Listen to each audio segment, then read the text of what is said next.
Bismillahirrahmanirrahim. Assalamualaikum warahmatullahi wabarakatuh. Innal hamdalillahi nahmaduhu wa nasta'inuhu wa nastaghfiruh. Wa na'udzu billahi min shururi anfusina wa sayyiati a'malina. May yahdihillahu fala mudilla lahu wa may yudlil fala hadiyalah. Wa asyhadu an la ilaha illallah wahdahu la syarikalah wa asyhadu anna Muhammadan abduhu wa rasuluh. Allahumma salli wa sallim wa barik ala nabiyyina Muhammad wa ala alihi wa sahbihi wa man sara ala nahjihim ila yaumiddin, amma ba'du. Ikhwani fillah, azakumullah, para hadirin yang semoga dirahmati dan diberkahi Allah Subhanahu wa taala. Pada pagi hari ini tiada kata yang pantas kita ucapkan melainkan puja-puji syukur kehadirat Allah Subhanahu wa taala. Bersyukur atas segala limpahan nikmat dan karunia-Nya, sehingga sampai saat ini kita masih merasakan betapa indahnya hidup di bawah naungan dinul Islam, naungan aqidatut tauhid dan sunnah. Dengan nikmat dan karunia-Nya kita semua dapat berkumpul di rumah Allah untuk menjalankan salat subuh berjamaah dan dilanjutkan dengan kajian Islam al-ilmiyah. Mudah-mudahan ibadah salat subuh dan juga ibadah-ibadah yang sedang kita kerjakan maupun yang telah kita kerjakan semuanya diterima oleh Allah Subhanahu wa taala, diterima dan dicatat dalam lembaran-lembaran amal saleh kita. Ikhwani fillah, azakumullah. Adapun tema kajian kita pada pagi hari ini yaitu tentang prinsip dakwah Nabi sallallahu alaihi wasallam. Prinsip dakwah Nabi sallallahu alaihi wasallam. Hal ini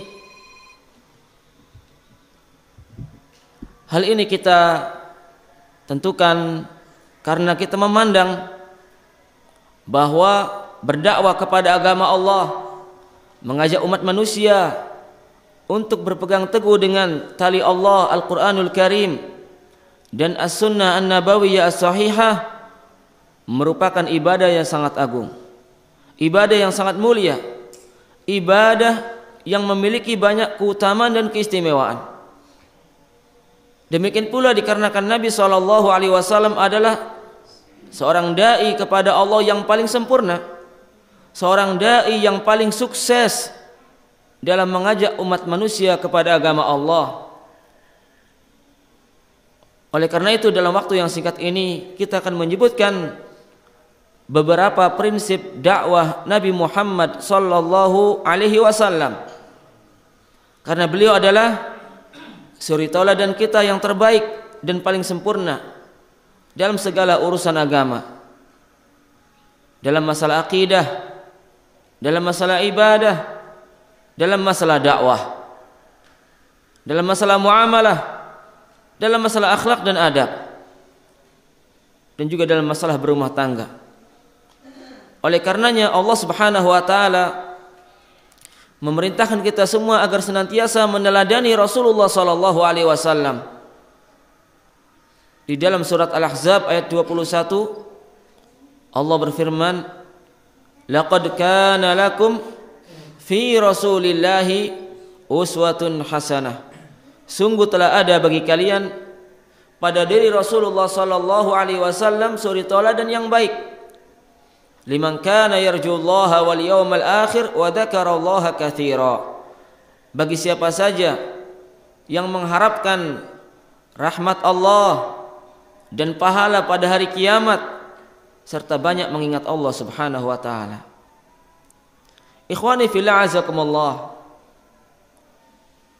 Dalam tausiah pagi hari ini kita ingin menjelaskan prinsip-prinsip dakwah Nabi SAW dalam beberapa pelajaran.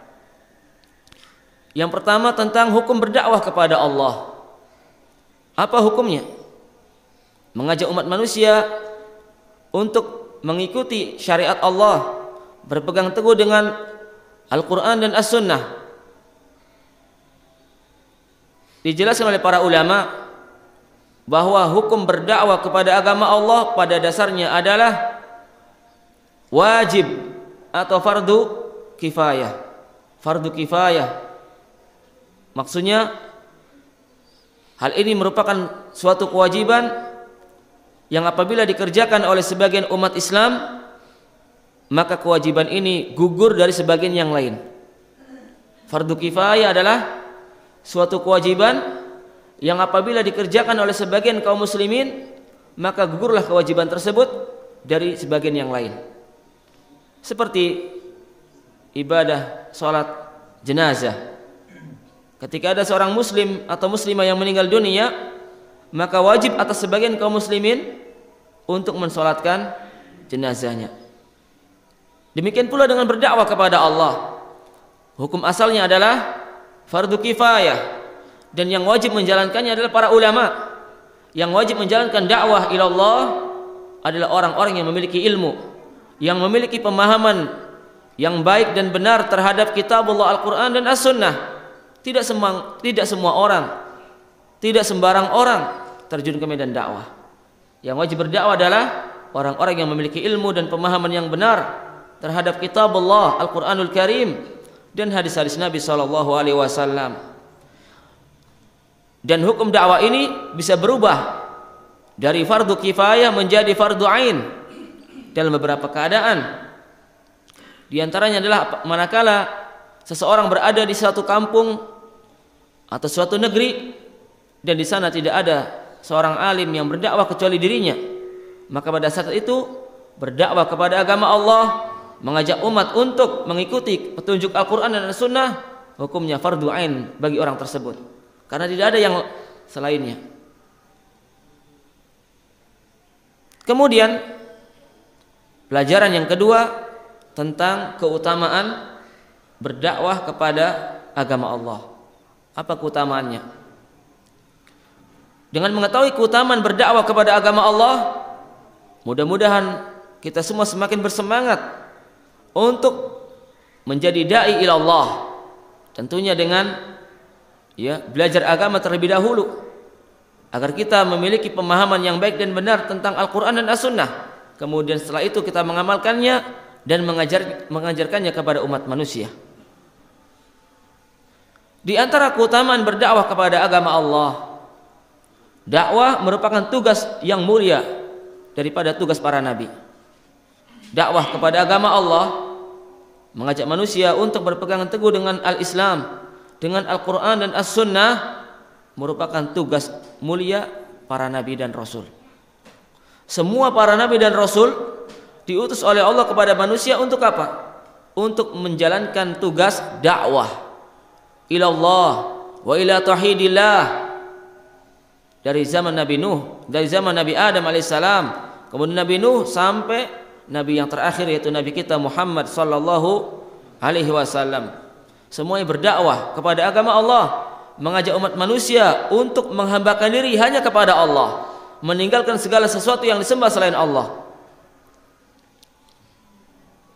Demikian pula Nabi kita Muhammad sallallahu alaihi wasallam menghabiskan umurnya sejak diangkat oleh Allah sebagai nabi dan rasul sampai beliau wafat untuk berdakwah kepada agama Allah, mengajak umat manusia kepada tauhidullah azza wajalla.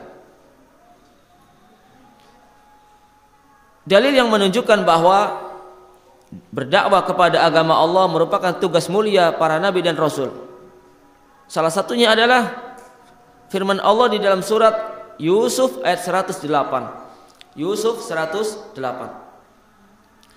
Qul hadhihi sabili ad'u ila Allahi ala basirah. Ad'u ila Allahi ala basiratin ana wa man ittaba'ani wa subhanallahi wa ma ana minal musyrikin. Katakan ya Muhammad, ini adalah jalanku. Aku berdakwah kepada Allah. Ad'u ilallah. Aku menyeru manusia kepada siapa? Kepada Allah. Ala basirah, di atas al-basirah, di atas pengetahuan, di atas petunjuk. Ana wa manittaba'ani, yang menjalankan dakwah kepada Allah adalah aku dan siapapun yang mengikutiku. Siapa saja yang mengikuti tuntunanku. Wa ma ana minal musyrikin, dan aku bukan termasuk orang-orang yang menyekutukan Allah. Ayat ini menunjukkan bahwa berdakwah merupakan tugas utama dan tugas mulia dari Nabi Shallallahu Alaihi Wasallam. Keutamaan yang kedua, di antara keutamaan berdakwah kepada Allah, berdakwah kepada Allah merupakan perkataan yang paling baik. Berdakwah kepada Allah merupakan perkataan yang paling bagus. Allah Subhanahu wa taala berfirman di dalam kitabnya Al-Qur'anul Karim, "Wa man ahsanu qawlan mimman da'a ila Allah wa 'amila salihan wa qala innani minal muslimin." Wa man ahsanu qawlan mimman da'a ila Allah wa 'amila salihan wa qala innani minal muslimin. Yang artinya, dan siapakah yang lebih bagus perkataannya daripada orang yang berdakwah kepada Allah? Siapakah yang lebih bagus perkataannya daripada orang-orang yang menyeru kepada Allah dan dia juga beramal soleh? Tidak hanya mengajak orang untuk kembali kepada Allah, berpegang teguh dengan agama Allah, tapi dia juga melaksanakan apa yang didakwahkan, mengamalkan ilmu yang diajarkan kepada manusia agar menjadi teladan bagi umat manusia. Wa ana awwalul muslimin, dan aku adalah orang yang pertama kali berserah diri kepada Allah. Wa qala innani minal muslimin, ya, dan dia mengatakan sesungguhnya aku termasuk orang-orang yang berserah diri kepada Allah Subhanahu wa taala. Ini keutamaan yang kedua. Keutamaan berdakwah kepada Allah yang ketiga, berdakwah kepada Allah merupakan sebab mengalirnya pahala kepada dirinya sampai hari kiamat. Berdakwah kepada Allah akan mendatangkan pahala yang besar jika dakwahnya diikuti dan diterima oleh orang lain. Hal ini berdasarkan sabda Nabi SAW di dalam hadis yang sahih yang diriwayatkan oleh Abu Hurairah radhiyallahu anhu, "Man da'a ila huda kana lahu minal ajri mithlu ujuri man tabi'ahu la yanqusu min ujurihim syai'a." Man da'a ila huda, barang siapa yang berdakwah kepada al-huda. Apa huda? Petunjuk, kebenaran yang datang dari Allah dan Rasulnya, yang bersumber dari Al-Quran dan As-Sunnah. Itulah al-huda. Barang siapa yang mengajak manusia kepada petunjuk, kepada kebenaran, kepada Al-Quran dan As-Sunnah, kana lahu minal ajri, maka ia akan mendapatkan pahala dari dakwahnya tersebut. Diberi pahala oleh Allah, karena itu merupakan amal ketaatan, amal ibadah yang disyariatkan oleh Allah. Kana lahu minal ajri wa ajru man tabi'ahu, dan dia juga mendapatkan pahala orang-orang yang mengikutinya. Ya, mendapatkan pahala sebagaimana orang-orang yang menerima dakwahnya, orang-orang yang mengikuti dakwahnya, tanpa mengurangi pahala pengikut sedikit pun. Subhanallah, semakin banyak orang-orang yang mendapat hidayah melalui dakwahnya, semakin banyak orang-orang yang menerima dan mengikuti dakwahnya, maka semakin banyak pahala yang mengalir kepada dirinya sampai hari kiamat. Oleh karenanya, manusia yang paling sempurna dan paling sukses dengan banyaknya kiriman pahala dari umatnya adalah Nabi Muhammad SAW, karena beliau adalah manusia yang pertama kali menyampaikan agama Islam dari Allah kepada para sahabat. Kemudian para sahabat menerima dan mengimaninya, lalu mereka mengamalkannya dan mendakwahkannya kepada generasi setelah mereka, generasi tabi'in, murid-murid sahabat. Kemudian generasi tabi'in juga demikian, menerima ilmu yang diajarkan oleh para sahabat Nabi, lalu mereka mengimaninya, mengamalkannya dan mendakwahkannya kepada generasi setelah mereka, generasi atba'ut tabi'in, murid-muridnya tabi'in, sampai kepada zaman kita dan sampai hari kiamat. Maka Nabi mendapat kiriman dari umatnya, kiriman pahala. Demikian pula dengan para dai, para pewaris Nabi yang mengajak umat kembali kepada agama Allah, berpegang teguh dengan Al-Quran dan As-Sunnah. Maka jika niatnya ikhlas karena Allah, hanya mengharap wajah Allah, maka dia mendapat pahala dari dakwahnya dan juga pahala dari para pengikut tanpa mengurangi pahala mereka sedikit pun. Demikian pula sebaliknya, orang-orang yang mengajak orang lain kepada kesesatan, mengajak orang lain kepada kemusyrikan dan kekufuran, maka dia mendapat dosa dan mendapat dosa para pengikut. Sebagaimana sabda Nabi dalam lanjutan hadis tadi, "Wa man da'a ila dhalalah kana lahu minal itsmi mithlu athami man tabi'ahu la yanqusu min athamihim syai'a." Dan barang siapa yang berdakwah mengajak orang lain kepada dhalalah, apa dhalalah? Kesesatan, lawannya huda, lawannya hidayah, lawannya petunjuk dan kebenaran. Barang siapa yang mengajak orang lain kepada kesesatan, yang namanya kesesatan bisa meliputi kesyirikan kepada Allah, kekufuran kepada Allah, kemudian kefasikan berupa dosa besar dan dosa kecil, bisa pula berupa kebid'ahan. Itulah dhalalah. Barang siapa mengajak orang lain kepada kesesatan, maka ia akan mendapat dosa, karena kesesatan adalah perkara yang dibenci oleh Allah, perkara yang diharamkan oleh Allah untuk diikuti. Maka orang-orang yang menyebarkan kesesatan, dia berdosa, dimurkai oleh Allah. Wa athami man tabi'ahu mithlu athami man tabi'ahu la yanqusu min athamim syai'. Demikian pula dia akan mendapatkan dosa sebagaimana dosa pengikut tanpa mengurangi dosa mereka sedikit pun. Semakin banyak orang-orang yang tersesat karena dakwahnya, semakin banyak orang-orang yang mengamalkan dakwah kesesatannya, maka semakin banyak kiriman dosanya. Maka jangan bangga menjadi imam, menjadi pemimpin dalam kesesatan dan kebatilan, karena akan memperberat dirinya pada hari kiamat, akan mencelakakan dan membinasakannya.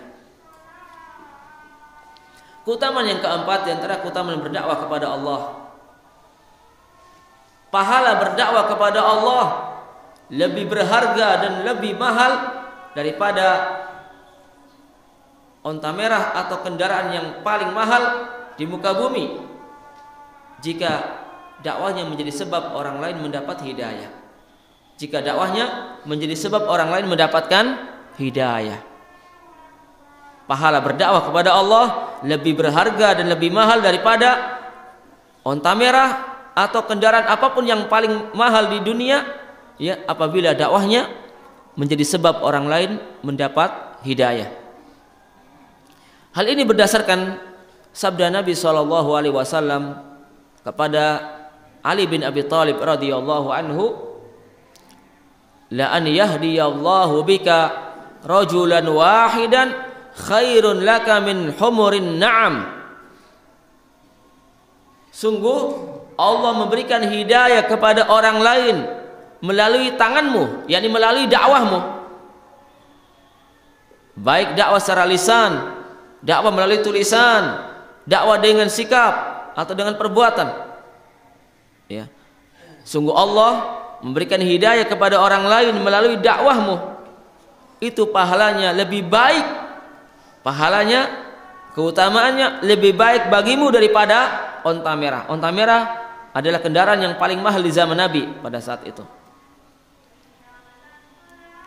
Jadi inilah beberapa keutamaan berdakwah kepada Allah Subhanahu wa ta'ala. Kemudian kita lanjutkan dengan pelajaran yang ketiga atau yang terakhir, yaitu tentang prinsip-prinsip dakwah Nabi Muhammad sallallahu alaihi wasallam. Ya, mudah-mudahan dengan mengetahui prinsip-prinsip dakwah ini, kita pun mampu untuk mengikutinya, meneladaninya, dan akan menjadi sebab dakwah kita sukses di tengah masyarakat, dakwah kita sukses di tengah keluarga. Sebab dakwah apapun yang dijalankan oleh seorang dai, manakala tidak mengikuti manhaj Nabi sallallahu alaihi wasallam, tidak mengikuti cara atau metode Nabi dalam berdakwah, maka dakwanya akan gagal. Dakwanya akan gagal dan akan menimbulkan fitnah, akan menimbulkan mafsadah di tengah umat. Sedangkan dakwah yang benar, dakwah yang akan mendatangkan buah yang diridhoi oleh Allah, buah yang menggembirakan adalah dakwah yang dikerjakan sesuai dengan manhaj atau metode Nabi sallallahu alaihi wasallam.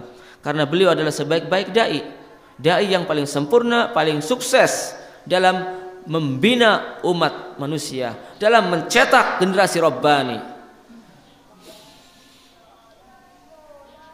Prinsip yang pertama di antara prinsip dakwah Nabi Shallallahu Alaihi Wasallam, atau mungkin kita sebutkan dulu prinsip-prinsipnya, antum tulis, setelah itu kita jelaskan dengan dalil-dalilnya, ya. Karena kalau kita menyebutkan satu prinsip demi satu prinsip, kemudian dengan keterangan, khawatir waktunya tidak cukup.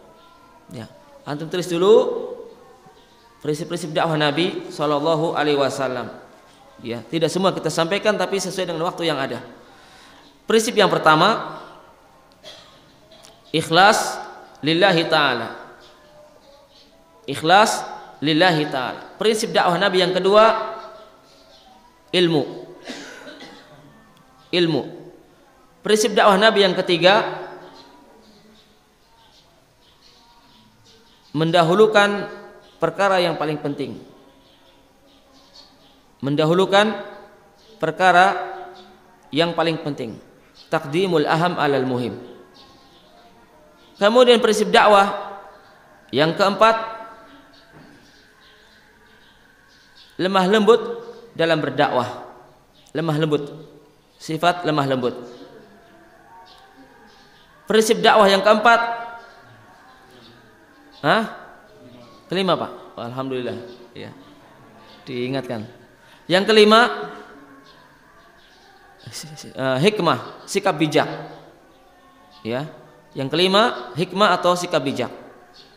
Kemudian prinsip yang keenam, sabar. Sabar. Taib, 6 dulu ya. Nanti kita terangkan satu persatu. Prinsip dakwah Nabi yang pertama adalah ikhlas lillahi ta'ala. Apa yang dimaksud dengan ikhlas? Apa maksudnya ikhlas?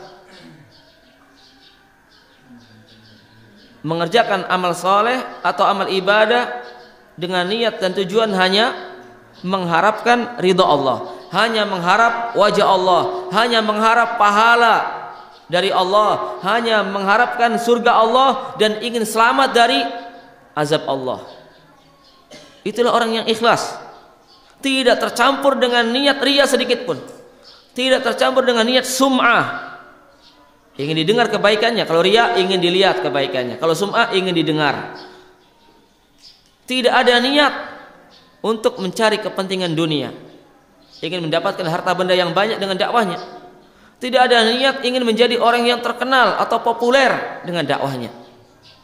Karena ini semua bertentangan dengan keikhlasan di dalam berdakwah kepada Allah Subhanahu wa taala. Jadi prinsip yang pertama, Nabi sallallahu alaihi wasallam membangun dakwanya di atas ikhlas lillahi taala. Dan semua ibadah akan menjadi sah dan diterima oleh Allah apabila dikerjakan dengan niat ikhlas lillahi taala. Allah Subhanahu wa taala berfirman dalam Al-Qur'an, "Wa ma umiru illa liya'budullaha mukhlishina lahuddin." Dan mereka tidaklah diperintahkan oleh Allah melainkan agar mereka mengikhlaskan, memurnikan ketaatan hanya untuknya. Ayat ini menunjukkan wajibnya ikhlas dalam berdakwah, ikhlas dalam beribadah kepada Allah. Di dalam ayat yang lain Allah berfirman, "Fa'budillaha mukhlishan lahuddin." Beribadahlah engkau kepada Allah dengan mengikhlaskan ketaatan hanya untuk Allah.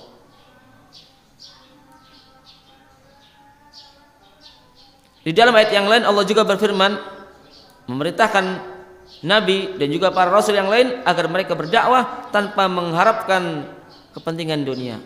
Qul inni la as'alukum alaihi ajra in ajriya illa 'ala Allah.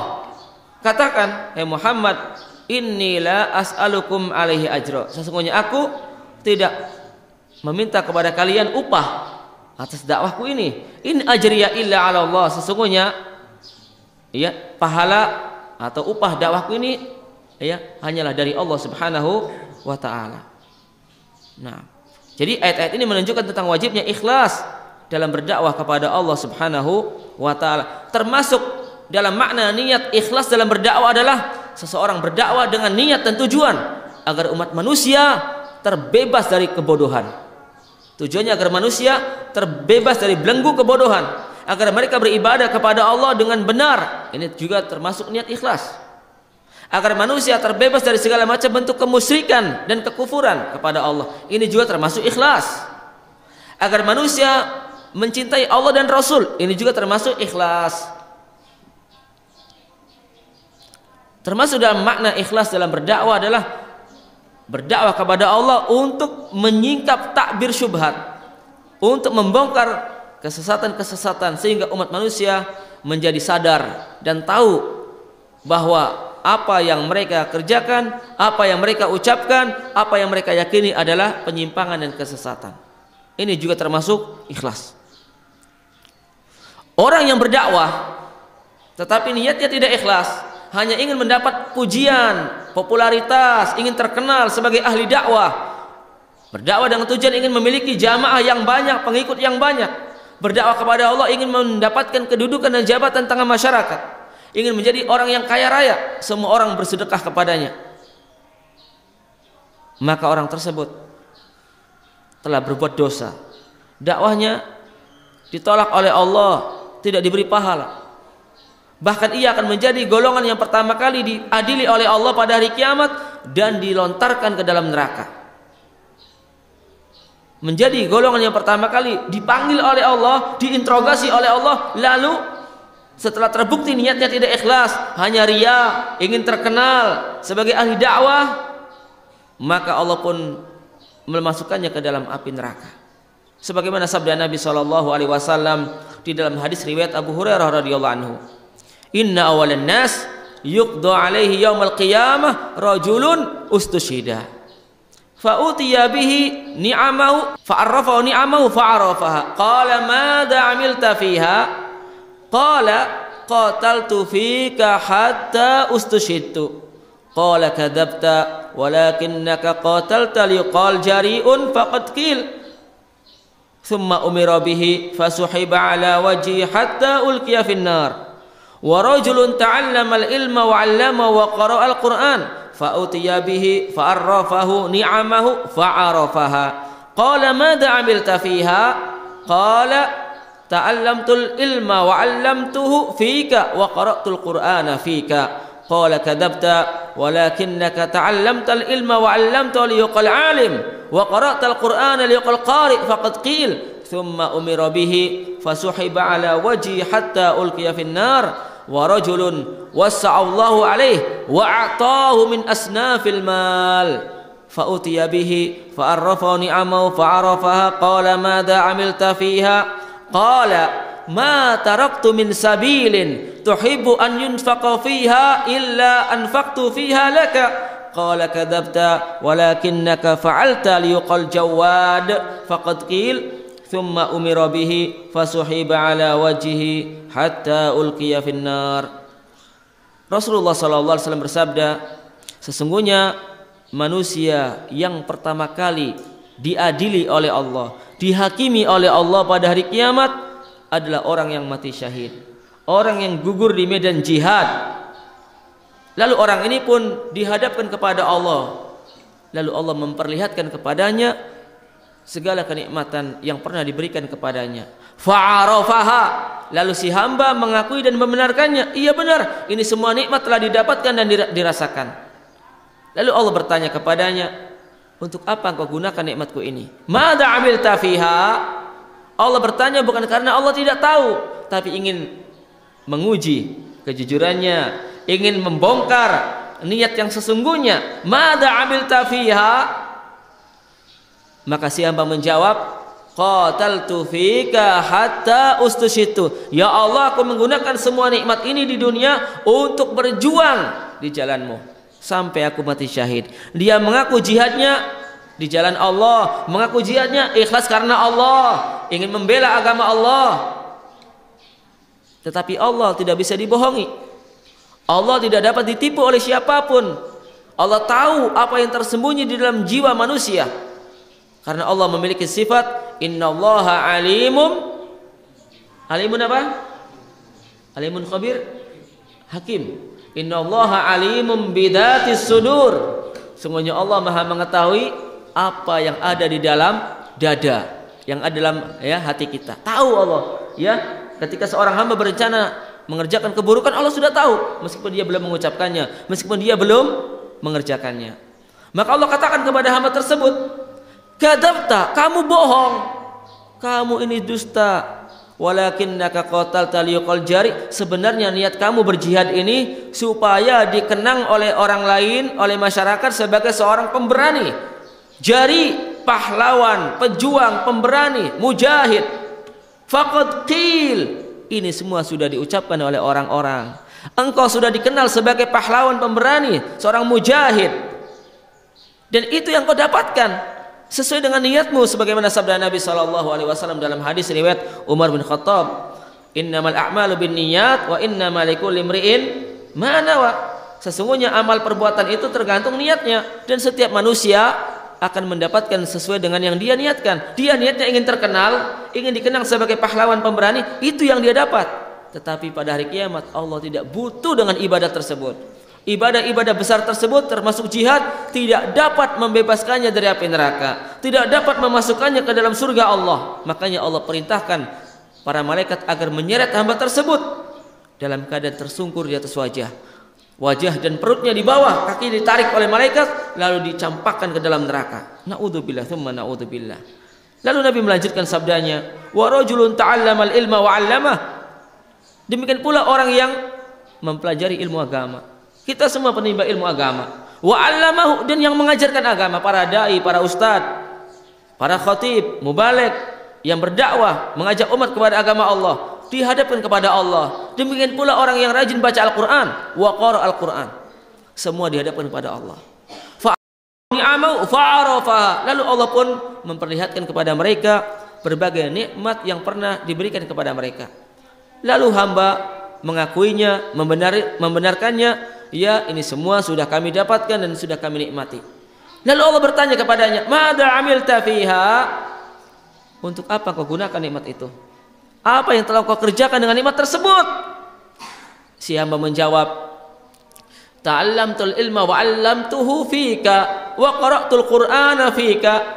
Yang ini mengatakan, aku mempelajari agamamu dan mengajarkannya kepada orang lain karena mengharap ridhamu, demi mendapatkan wajahmu. Aku juga membaca Al-Quran demi mendapatkan wajahmu atau ridhamu.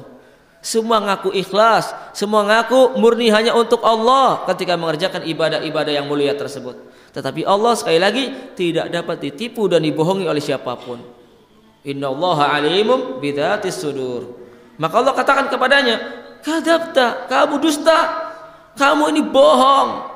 Walakinnaka ta'allamtal ilma wa 'allamtahu liyuqal alim. Sebenarnya niat kamu ini ketika belajar agama dan berdakwah supaya dikatakan oleh masyarakat sebagai seorang alim, ulama yang ilmunya banyak, luas, masya Allah hafalannya, masya Allah hafid Quran, masya Allah ribuan hadis.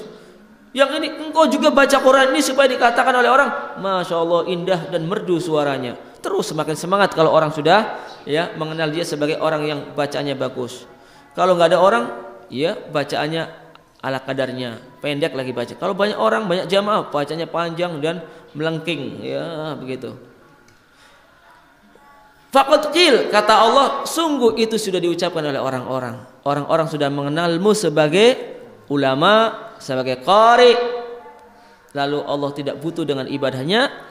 Allah perintahkan malaikat untuk menyeretnya dalam keadaan tersungkur di atas wajah, kakinya ditarik, kemudian wajah dan perutnya berada di bawah. lalu dicampakkan ke dalam neraka. Nah ini bagi orang yang tidak ikhlas dalam berdakwah. Kemudian prinsip yang kedua apa Pak? Yang kedua apa? Ilmu. Prinsip dakwah Nabi yang kedua ilmu. Maksudnya Nabi SAW melandasi dakwahnya di atas ilmu, di atas basirah, pengetahuan yang bersumber dari Al-Quran dan As-Sunnah yang berdasarkan wahyu dari Allah Subhanahu wa Ta'ala. Dan ini hukumnya wajib. Siapapun yang ingin terjun ke medan dakwah, ingin mengajak umat kepada agama Allah, baik terhadap individu maupun terhadap jamaah, baik dakwah secara lisan maupun tulisan, harus membekali dirinya dengan ilmu. Tidak boleh ya memberanikan diri terjun ke medan dakwah tanpa ilmu, hanya bermodal semangat 45. Sing penting niatnya apik. Sing penting niatnya golek pahala. Kalau ditanya ilmunya mana, nanti akan ketemu ilmunya sambil berdakwah. Nekat bawa kemana-mana ya kitab ya satu tapi bolak-balik dibaca terus. Ini bukan orang yang sedang berdakwah berdasarkan ilmu. Ini hanya ngawur ya, semangat yang ngawur. Dia telah nekat ingin menjerumuskan umat kepada kesesatan. Allah Subhanahu wa Ta'ala telah memerintahkan kepada nabinya agar berdakwah berdasarkan ilmu. Makanya di dalam surat Muhammad ya Allah berfirman, fa'lam annahu la ilaha illallah wastaghfir li dzambik. Ilmu itu ya dicari, dipelajari sebelum berkata dan berbuat. Fa'lam, ilmuilah, ketahuilah bahwa tiada sesembahan yang hak kecuali Allah. Lalu minta ampunlah kepada Allah untuk dosamu. Makanya dalam Sahih Bukhari, Imam Al-Bukhari menyebutkan satu bab dengan bab al-ilmu qablal qaul wal amal.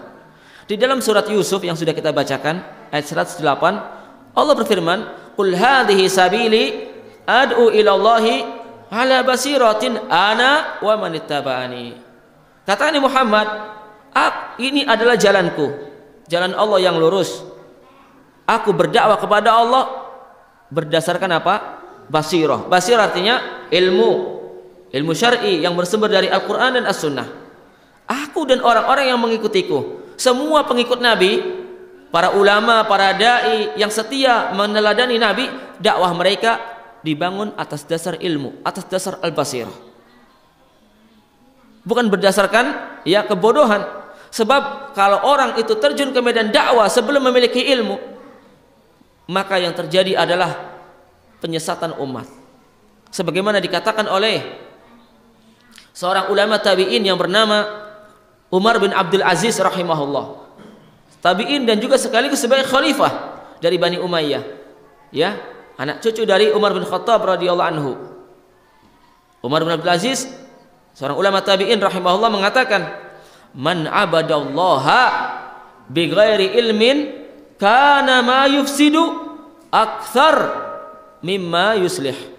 Barang siapa yang beribadah kepada Allah tanpa dasar ilmu, berarti dengan kebodohan. Beribadah kepada Allah dengan kebodohan, modalnya apa? Niat baik dan semangat 45. Maka dia akan lebih banyak merusak daripada memperbaiki umat. Niatnya ingin mengajak umat ya ke jalan yang benar, ingin mengajak umat ke jalan petunjuk, tetapi dia sendiri nggak paham mana jalan yang benar, mana jalan petunjuk, maka tentu akan merusak umat, akan menyesatkan umat. Seseorang tidak punya ilmu, dengan semangatnya ingin mengajak umat berpegang teguh dengan Islam, berpegang teguh dengan As-Sunnah, dia sendiri nggak paham apa itu Islam, apa itu Sunnah. Maka dikatakan oleh seorang ahli hikmah atau seorang ulama, faqidu syai'i la yu'ti. Orang yang tidak punya sesuatu tidak mungkin memberikan sesuatu. Pengen memberi orang lain duit, dia sendiri nggak punya duit, terus gimana? Ingin ngasih uang, nggak punya uang. Enggak punya ilmu, ingin ngasih orang lain ilmu, ya susah. Faqidu syai'i la yu'ti. Ingin memahamkan orang lain tentang Al-Quran, tentang As-Sunnah, tentang Islam yang hak, dia sendiri bodoh tentang Al-Quran, tentang Sunnah, tentang Islam yang hak. Susah, nggak bisa. Makanya benar dikatakan oleh Umar bin Abdul Aziz rahimahullah, orang yang beribadah kepada Allah tanpa dasar ilmu, maka dia lebih banyak merusak daripada memperbaiki umat.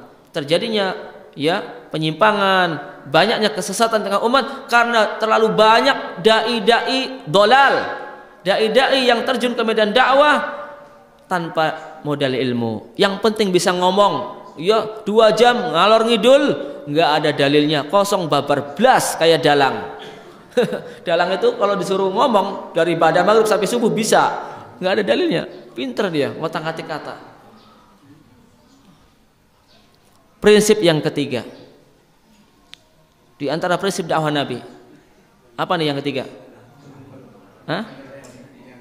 Taqdimul aham alal muhim, memperhatikan skala prioritas, mendahulukan perkara agama yang paling utama, yang paling penting sebelum perkara penting yang lain.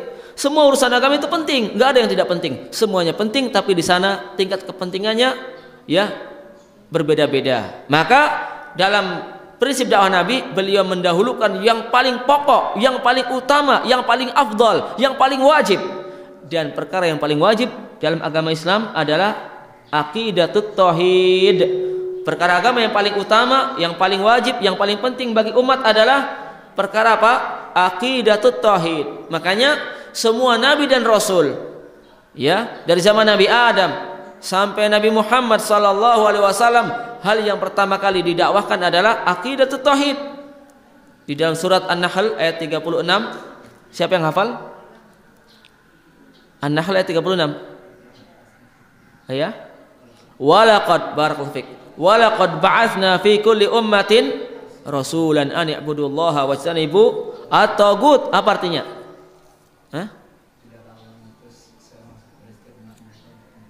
Nah, melainkan mengajak orang kepada Allah, beribadah hanya kepada Allah dan menjauhi tagut. Nah, barakallahu fik. Tidaklah, dan sungguh kami telah mengutus, ya, tidaklah, sungguh kami telah mengutus pada setiap umat seorang rasul. Untuk apa? Untuk mengajak umatnya, menyerukan kepada kaumnya, u'budullah, beribadahlah hanya kepada Allah dan jauhi tagut. Tagut adalah segala sesuatu yang disembah selain Allah dan dia ridho dengan peribadatan tersebut.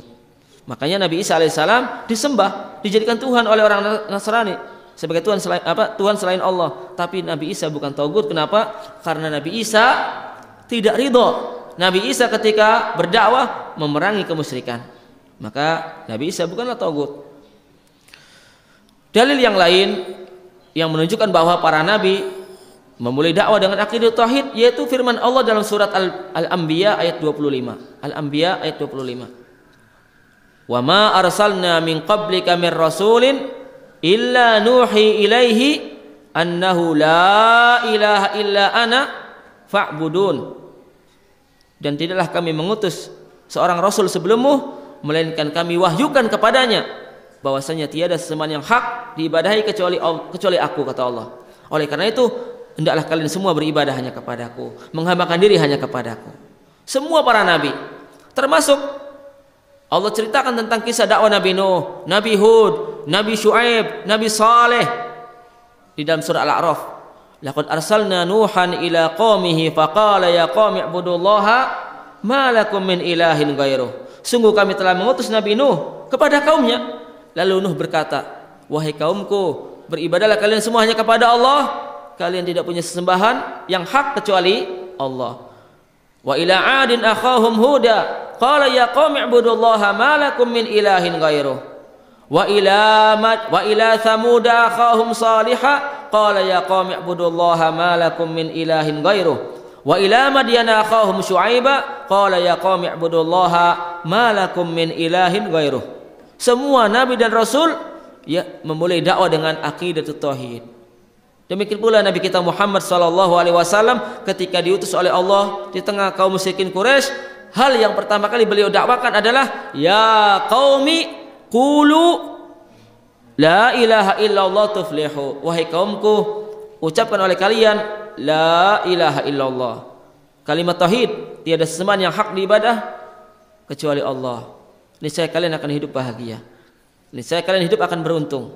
Nah, ketika Nabi SAW mengutus para sahabat sebagai duta dakwah ke negeri-negeri yang ada di sekitar kota Madinah atau di luar kota Madinah, ke negeri kafirin, ke negeri musyrikin, ke negeri ahlul kitab, maka hal yang pertama kali diwasiatkan oleh Nabi kepada calon duta dakwah adalah agar memulai dakwah dengan pelajaran aqidah tauhid, mengajak mereka masuk Islam, mengajak mereka untuk meninggalkan berhala-berhala atau tuhan-tuhan yang disembah selain Allah, sebagaimana yang diwasiatkan oleh Nabi kepada Mu'adz bin Jabal, kepada Abu Musa al-Ash'ari, kepada Ali bin Abi Thalib, dan duta dakwah yang lain dari para sahabat. Disebutkan dalam riwayat Ibnu Abbas radhiyallahu anhuma, anna Nabiyya sallallahu alaihi wasallam lamma ba'atha Mu'adzan ila al-Yaman qal innaka ta'ti qauman min ahli al-kitab falyakun awwala ma tad'uhum ilaihi syahadatu an la ilaha illallah. Nah, ini prinsip dakwah Nabi sallallahu alaihi wasallam. Maka siapapun yang memulai dakwah tanpa menanamkan akidah tauhid di tengah masyarakat, yang terjadi adalah kegagalan dan kegagalan. Umat tidak akan kokoh, tidak akan istiqomah di atas iman. Umat tidak akan kokoh di atas tauhid dan sunnah. Kenapa? Karena mereka tidak punya pondasi dalam hatinya.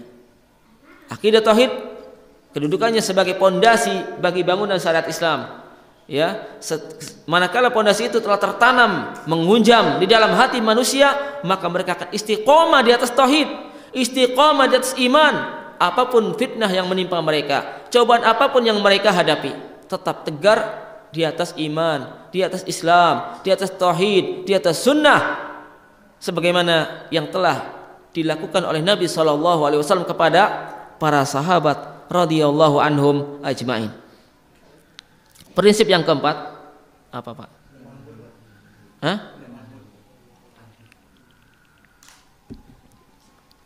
Sikap lemah lembut dalam berdakwah. Nabi SAW melandasi dakwahnya dengan sikap lemah lembut dan kasih sayang. Al-lin warifq, al-lin warifqu, lemah lembut dan kasih sayang. Dakwah beliau tidak berdiri di atas sikap keras.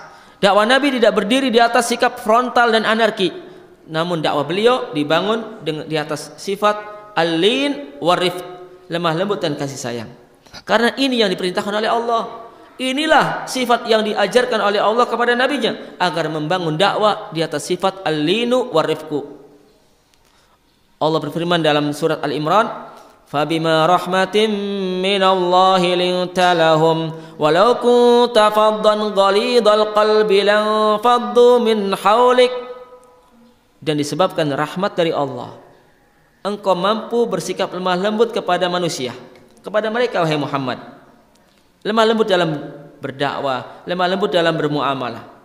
Walau kunta faddan ghalidhal qalbi, kalau sekiranya engkau bersikap keras, bersikap kasar kepada manusia, lang faddu min haulik, niscaya mereka akan lari, akan kabur dari sekitarmu. Jangankan untuk menerima dan mengikuti dakwamu, mendengar saja tidak mau. Nah, sudah lembut pun sebagian besar mereka menolak dan menentang, apalagi kalau menggunakan sikap kasar. Nabi sudah selalu berusaha dengan menggunakan sikap lemah lembut, ya. Makanya kata Nabi SAW bahwa sikap lemah lembut itu akan selalu menjadikan suatu perkara indah dan bagus, menjadikan perkara itu terpuji. Ketika ada sekelompok Yahudi berjalan melewati Nabi SAW, lalu mereka mengucapkan salam kepada Nabi dengan salam yang diplesetkan, salam yang sudah dirubah oleh mereka, dihilangkan satu hurufnya. Kata mereka, "Assalamu alaika ya Rasulullah." Assalamu, apa yang hilang? Satu huruf, lam.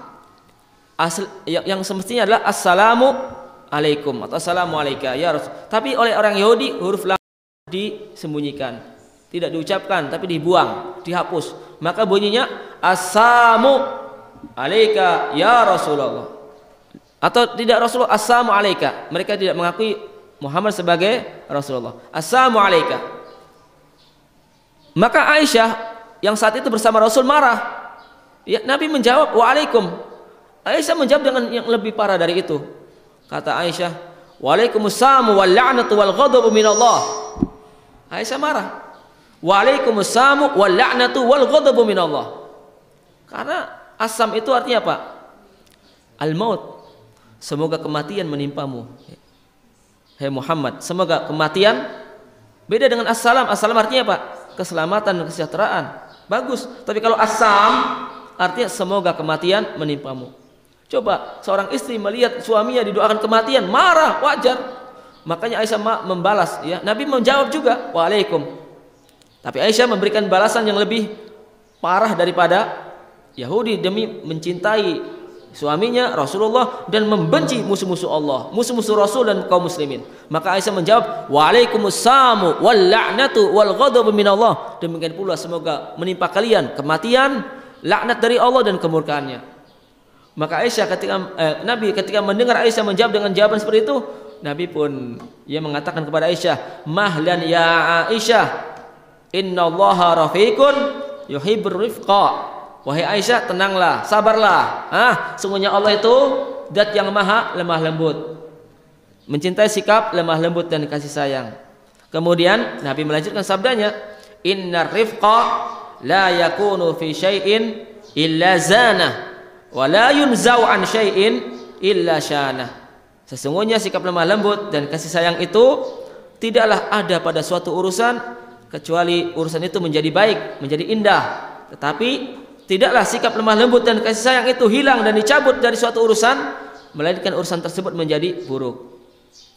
Lalu Nabi memberikan petunjuk dan bimbingan bagaimana cara menjawab salam ahlul kitab. Kata Nabi, idza sallama alaikum ahlul kitab faqulu wa alaikum. Ini bimbingan dari Rasul. Jika ahlul kitab, Yahudi maupun Nasrani atau orang-orang non-muslim mengucapkan salam kepada kalian, maka jawablah dengan mengucapkan wa alaikum. Sudah. Walaupun mereka mengucapkan salam yang sempurna, assalamualaikum warahmatullahi wabarakatuh, Pak Haji, waalaikum, cukup sudah. Iya kan? Takutnya diplesetin oleh mereka. Sudah kita ucap kata Nabi, faqulu wa alaikum. Mereka ucapan salamnya sempurna atau tidak sempurna, benar atau tidak benar, kita jawab wa alaikum. Sebagaimana petunjuk Nabi SAW. Makanya kita jangan berpura-pura ramah kepada mereka dengan assalamualaikum, ya. Padahal mereka orang non muslim. Tidak usah, ya. Jangan mendahului ucapan salam kepada mereka. Kalau mereka mengucapkan salam, kita cukup menjawab dengan waalaikum. Jadi prinsip dakwah Nabi adalah bersikap lemah lembut. Kita sebutkan beberapa contoh sikap lemah lembut Nabi kepada para sahabat dalam berdakwah, kepada orang-orang jahil, kepada orang-orang awam, kepada orang-orang yang melakukan kemungkaran. Disebutkan dalam sebuah riwayat tentang kisah seorang Badui Arab yang kencing di Masjid Nabawi. Mungkin sudah sering mendengar, ya, dari para ustadz, dari para mubaligh atau khatib. Badui Arab hidup di pedalaman padang pasir, datang ke kota Madinah dan masuk Masjid Nabawi. Masjid Nabawi saat itu tidak seperti sekarang, ya, alasnya pasir, atapnya pelepah kurma. Dia masuk kemudian kencing di bagian pojok masjid. Sementara dalam Masjid Nabawi ada Nabi dan para sahabat. Maka ketika melihat Badui Arab masuk masjid dan buang air kecil di situ, sebagian sahabat berdiri dan menghampiri Badui itu, ingin memberikan pelajaran. Ada yang marah, ada pula yang ingin memberikan pelajaran. Maka Nabi berkata kepada para sahabatnya yang sudah lama menimba ilmu, yang telah memiliki ilmu yang cukup banyak dibanding Badui Arab yang masih awam, yang masih pemula, kata Nabi, da'uhu la tuzrimu. Biarkan Badui ini kencing sampai tuntas. Jangan kalian putus, jangan kalian stop, biarin aja sampai tuntas. Ya. Sebab kata para ulama, mengapa Nabi mencegah para sahabat, ya, dari menghentikan kencingnya Badui Arab di dalam Masjid Nabawi? Karena kalau diberhentikan secara mendadak, secara tiba-tiba, sementara kencingnya belum tuntas, dia akan lari dan kencingnya kocar-kacir, akan mengenai bagian masjid yang lebih luas dan lebih banyak. Makanya Nabi, ya, betul-betul mempertimbangkan antara maslahat dan mafsadah, ingin mengambil mudarat yang lebih kecil. Biarkan saja itu mudarat, tapi lebih kecil daripada kalau dia di stop, ditegur, dia lari dan kemana-mana kencingnya. Yang kedua, maslahatnya adalah kalau di stop secara mendadak, sementara kencingnya belum tuntas, akan menimbulkan penyakit. Akan menimbulkan penyakit, masih menahan kencing. Ya, makanya Nabi membiarkan, ya. Setelah selesai, Nabi pun menyuruh sebagian sahabat untuk mengambil seember air, kemudian dituangkan di tempat atau bagian masjid yang terkena kencing Badui Arab tadi. Kembali menjadi suci, hilanglah najisnya. Kemudian Nabi mendatangi Badui Arab tersebut dengan mengatakan ia ingin memberikan pelajaran, nasihat, mengingkari kemungkaran, namun dengan cara lemah lembut. Kata-kata yang sopan. Nabi mengatakan, "Inna hadal masjid la yasluhu li baulin wala qadarin. Innama lis-salati wa dzikrillahi wa qiraatil Qur'an." Atau kama qala sallallahu alaihi wasallam. Sesungguhnya masjid ini, rumah Allah ini tidak boleh digunakan untuk buang air kecil atau buang air besar. Ini bukan toilet, ini rumah Allah. Ya, sesungguhnya masjid ini dibangun untuk apa? Untuk dikerjakan di dalamnya salat, baca Quran dan zikir kepada Allah. Cuma itu aja, beritahu. Ini masjid bukan tempat buang air kecil, bukan toilet umum. Ya, ini rumah Allah, sudah untuk salat, baca Quran, zikir. Enggak mengatakan kamu bodoh, apa enggak ngerti ini tempat salat? Tidak mencela, tidak mencaci maki, tidak marah-marah, tapi menggunakan kata-kata yang lembut dan memberikan ilmu. Akhirnya Badui Arab itu mendengar, pulang. Kemudian disebutkan dalam riwayat, besoknya datang lagi ke Masjid Nabawi. Apa kencing lagi? Wah, ingin dapat ilmu lagi dari Rasul? Enggak kencing, tapi sholat. Sholat, kemudian berdoa. Doa yang didengar oleh Nabi dan para sahabat. Apa doanya? Dia berdoa, Allahumma arhamni wa Muhammadan wa la tarham ma'ana ahada. Ya Allah, rahmatilah aku dan Muhammad saja, yang selain kami berdua jangan kau rahmati. Ya Allah, rahmatilah aku dan Muhammad saja, tetapi selain kami berdua jangan kau rahmati. Kenapa? Karena dia kagum dengan cara Nabi dalam mengingkari kemungkaran. Dia merasa kagum dengan cara Nabi dalam mengajarkan ilmu. Dia tidak suka dan benci dengan cara-cara keras dan frontal, ya kan? Makanya dia tidak mendoakan rahmat untuk para sahabat. Cukup untuk berdoa saja. Ya, tapi ini juga kesalahan dalam berdoa. Ya, makanya Nabi pun mengingatkan lagi, memberi ilmu lagi. Laqad tahajjarta wasi'an. Engkau telah mempersempit rahmat Allah yang maha luas. Ini ilmu. Jadi waktu kamu ini ulangi lagi kesalahan. Kemarin kecil, sekarang doanya enggak benar. Tidak. Laqad tahajjarta wasi'an. Kemudian contoh yang lain, sikap lemah lembut Nabi. Ini sampai jam berapa nih? Karena nanti ada kajian. Sampai jam 7 aja ya? Iya. Selesai atau enggak selesai jam 7 gitu kan? Kisah tentang Muawiyah bin Al-Hakam As-Sulami, seorang sahabat yang belum lama masuk Islam, belum banyak menimba ilmu dari Nabi SAW. Apa yang dilakukan oleh Muawiyah itu berupa kemungkaran, kesalahan di dalam sholat. Dia sholat berjamaah di belakang Nabi SAW. Ketika berlangsung sholat jamaah, ya sholat berjamaah, tiba-tiba ada orang yang bersin. Ada yang bersin, kemudian Muawiyah ingin mengamalkan sunnah Rasul. Yaitu apa? Apabila ada orang bersin, hendaknya diucapkan doa yarhamukallah.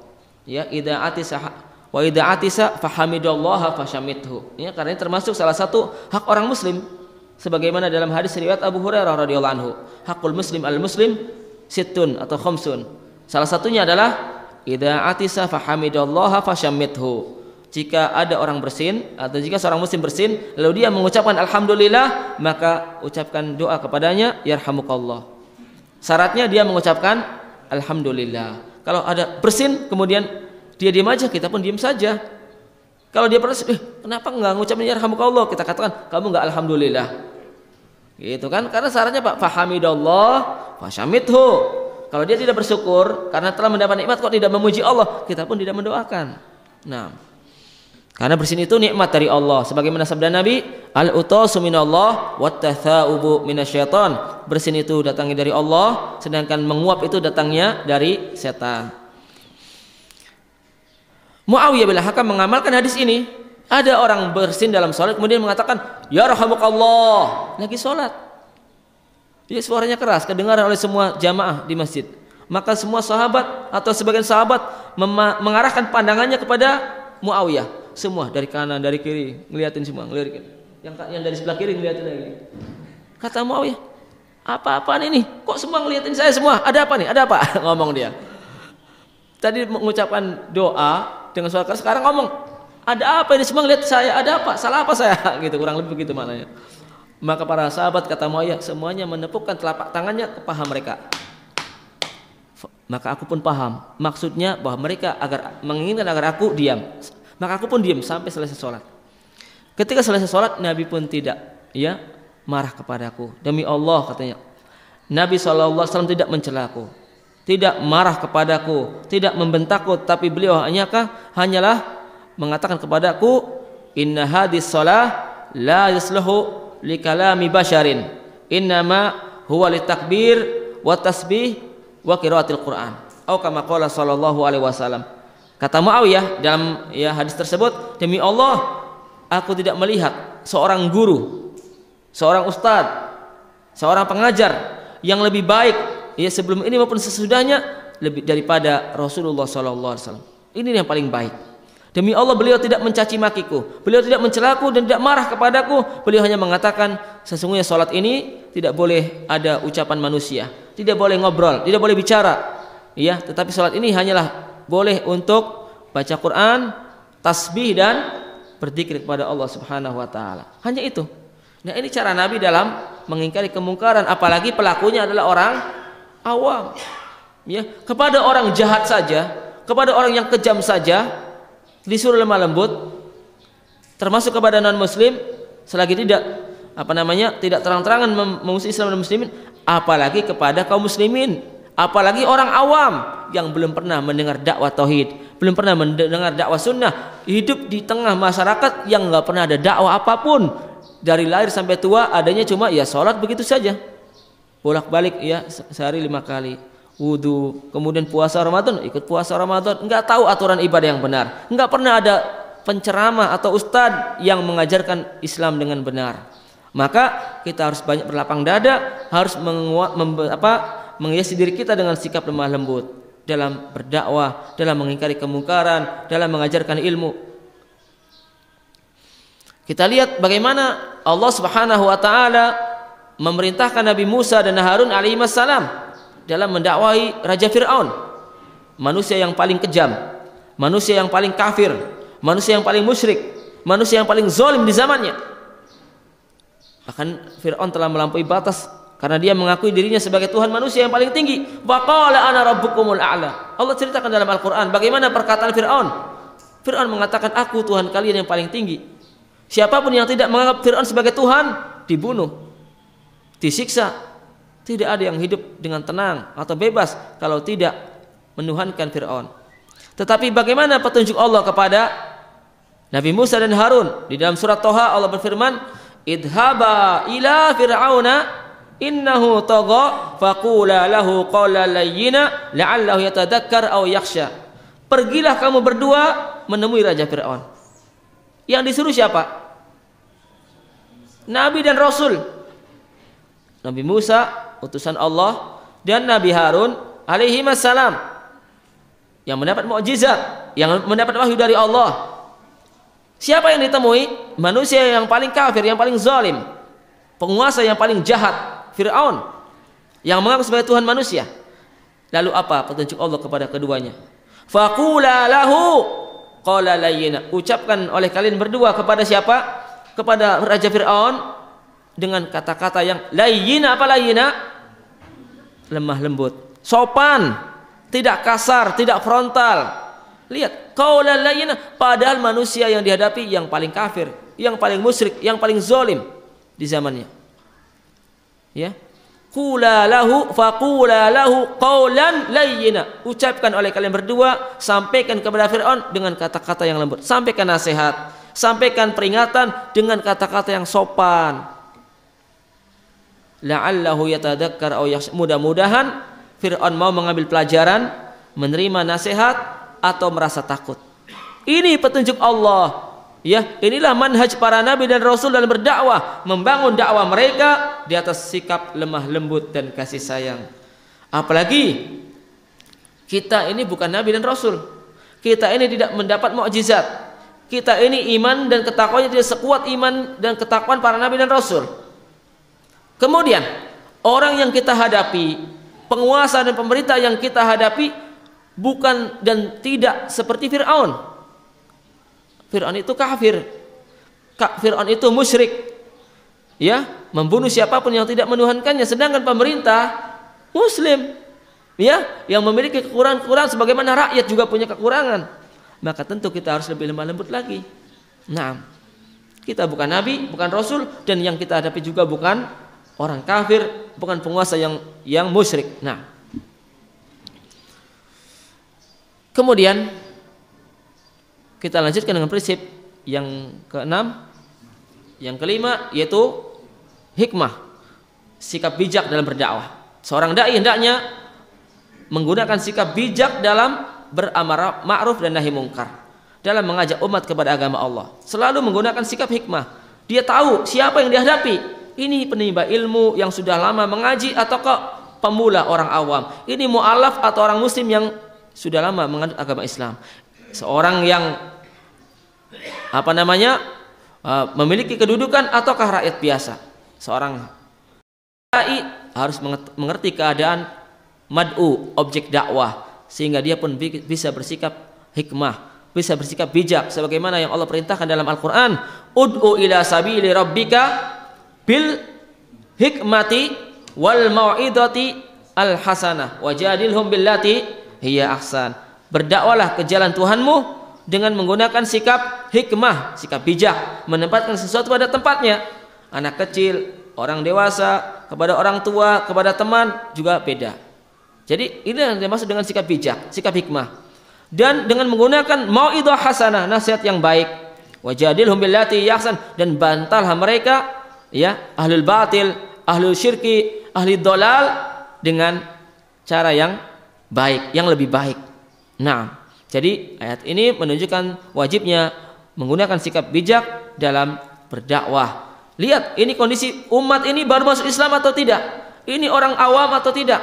Ini juga perlu ya diketahui oleh seorang juru dakwah, sehingga dia bisa memberikan obat yang tepat kepada umat yang sedang ditimpa penyakit.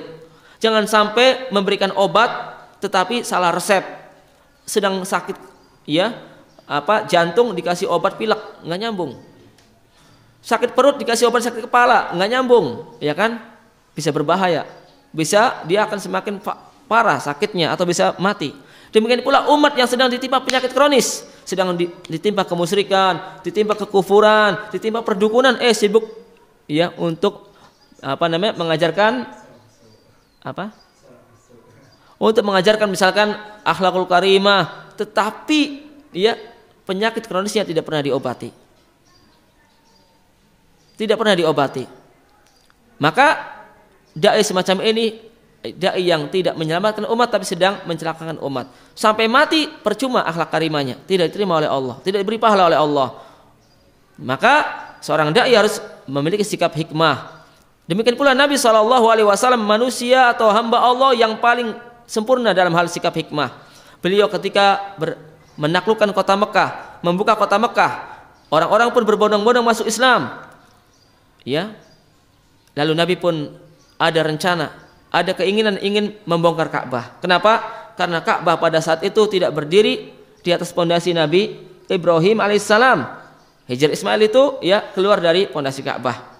Maka Nabi berkata kepada Aisyah radhiyallahu anha, "Ya Aisyah, laula qaumaki aw laula qaumuki hadithu ahdin bi kufrin la hadamtul Ka'bata wa la banaituha wala jaltu laha babain, babun yadkhuluna minhu wa babun yakhrujuna minhu."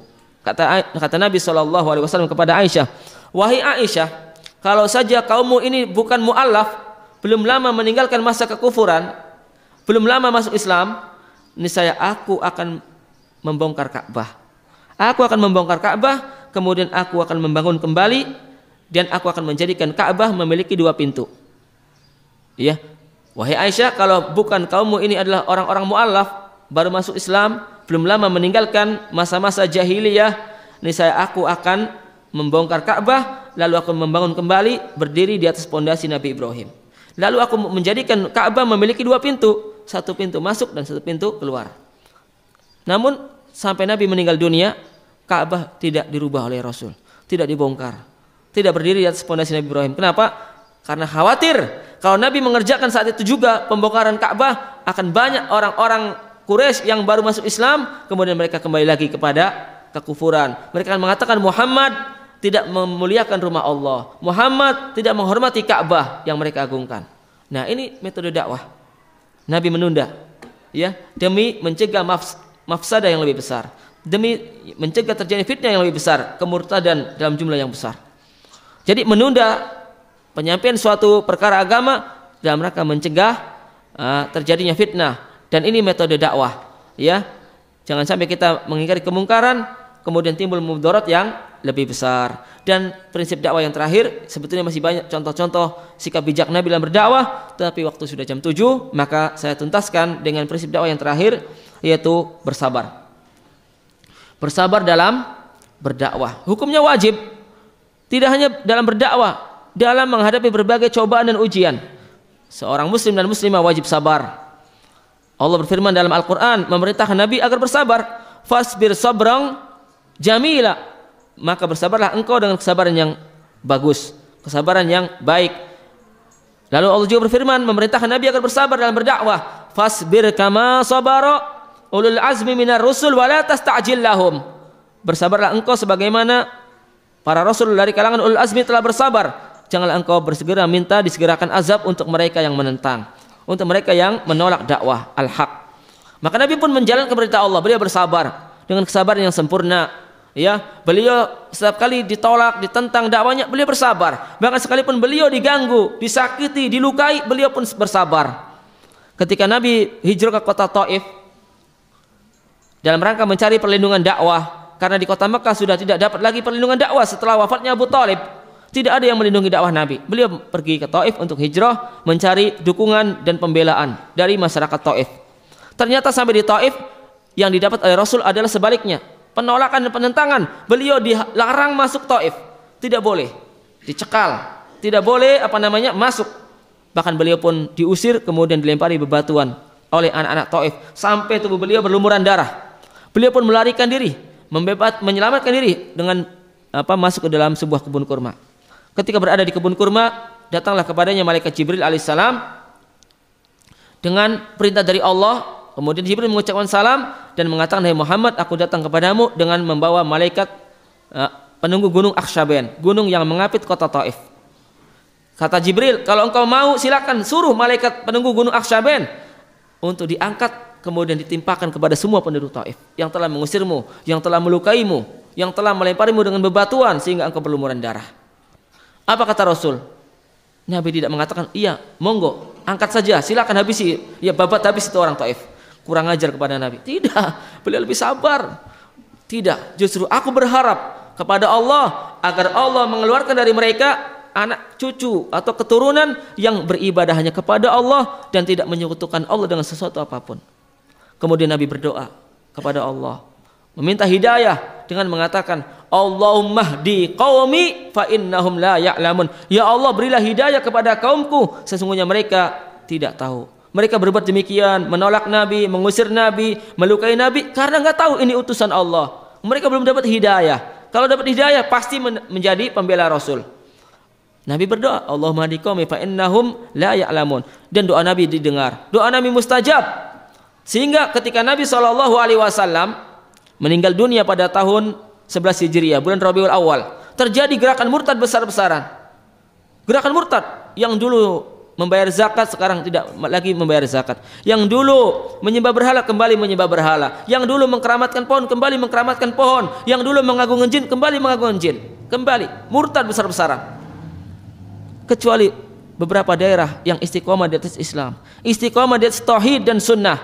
Kata para ulama sejarah, yang istiqomah di atas iman, di atas Islam, di antaranya adalah penduduk kota Madinah, penduduk kota Mekah, dan penduduk kota Taif yang dulu menentang Nabi, yang dulu mengusir Nabi, yang dulu melukai Nabi, sekarang istiqomah dan Islam karena kesabaran Nabi dan doa Nabi SAW. Nah, Nabi bersabar. Ya, banyak sekali kisah-kisah tentang kesabaran Nabi, tetapi karena sudah jam 7 lebih, kita cukup sampai di sini. Mudah-mudahan apa yang telah kita sampaikan menjadi ilmu yang bermanfaat. Semoga kita selalu berusaha meneladani Nabi SAW dalam beribadah kepada Allah, dalam berdakwah kepada Allah, dan dalam setiap urusan agama. Allahumma alimna ma yanfa'una wanfa'na bima 'allamtana wa zidna ilman nafi'a. Allahumma arinal haqqa haqqa warzuqna tiba'ah wa arinal batila batila warzuqna istinabah wa sallallahu wasallam wa barak ala nabiyyina Muhammad wa akhiru da'wana alhamdulillahi rabbil alamin. Wassalamualaikum warahmatullahi wabarakatuh.